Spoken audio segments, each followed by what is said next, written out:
Hello বন্ধুরা, আবার একটা নতুন ভিডিও নিয়ে এসেছি। তোমরা ভিডিওটা দেখতে থাকো, অনেক স্পেশাল হবে।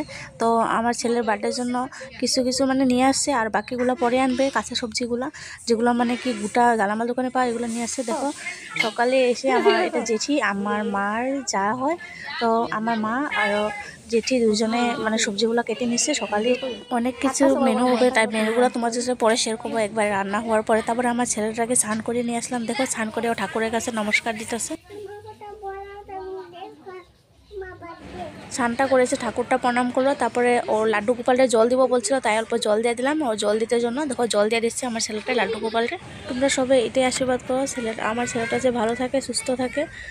রাত্রে পরে কেক কাটিং হবো, ওগুলোরও ব্লগ দিব আমি, তাই ভিডিও দেখতে থাকো। তো সকাল থেকে রান্না করছিল বলে ওখানে প্রথমে পটল ভাজিটা হয়ে গেল, তারপরে ডালটা হচ্ছে এদিকে, তারপরে মিষ্টি কুমড়োটা ভাজি করব। দেখো, এটা আমার জেঠি অনেক স্বাদ করে রান্না করে, কিন্তু আমরা সব কেটে সেটে দিয়েছে। তারপরে জেঠি রান্না করছে। তারপরে বিকালে দেখো ওর পাপায় কি অল্প আদর করছে, তাই ও চলে যাবে। সবাই এসেছে তো কি এখানে বিস্তারে থাকবে না, খেলা করবে। তো ভিডিওটা আমি এখানে শেষ করলাম। তোমার সবাই সাবস্ক্রাইব করে নিও আর ভিডিও দেখতে থাকো।